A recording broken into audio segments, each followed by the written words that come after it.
ভারতের মহিলা দলের বিশ্বকাপ জয়ের পর গোটা দেশ মহিলা ক্রিকেট উন্মাদনায় মেতে উঠেছে, আর সেই উন্মাদনাকে আরো বাড়িয়ে দিল 2025 সালে WPL এর মেগা নিলাম। আজকের ভিডিওতে আমরা জানাবো মোট কতজন ক্রিকেটারের নাম ছিল, কারা সুযোগ পেল, সব থেকে দামি কারা হলেন, কোন টিম কাকে নিল, আর কোন কোন ক্রিকেটার বিক্রি হলেন না। তাহলে চলুন ভিডিও শুরু করা যাক। মেগা নিলাম অনুষ্ঠিত হয় নয়াদিল্লিতে।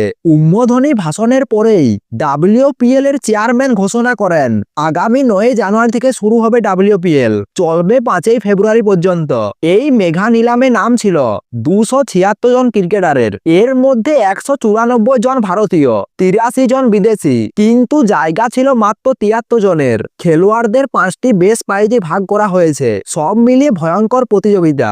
সব থেকে বড় ধাক্কা আসে যখন অস্ট্রেলিয়ার অধিনায়ক এলিসা হিলি রয়ে গেলেন অবিক্রি। তার বেস প্রাইজ ছিল 50 লক্ষ, তবুও নিতে চায়নি কোনো টিম। সোফি ডিভাইন 50 লক্ষ বেস প্রাইজ থেকে সরাসরি 2 কোটি টাকায় গুজরাটে যোগ দিলেন। নিলামের সব থেকে বিদেশি দামি প্লেয়ারদের মধ্যে একজন হয়ে উঠলেন তিনি। দীপ্তি শর্মার জন্য নিলামে ঝড় উঠে।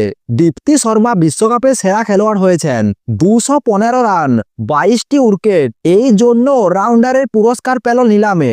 দিল্লি এবারে দারুণ আগ্রহী ছিলেন।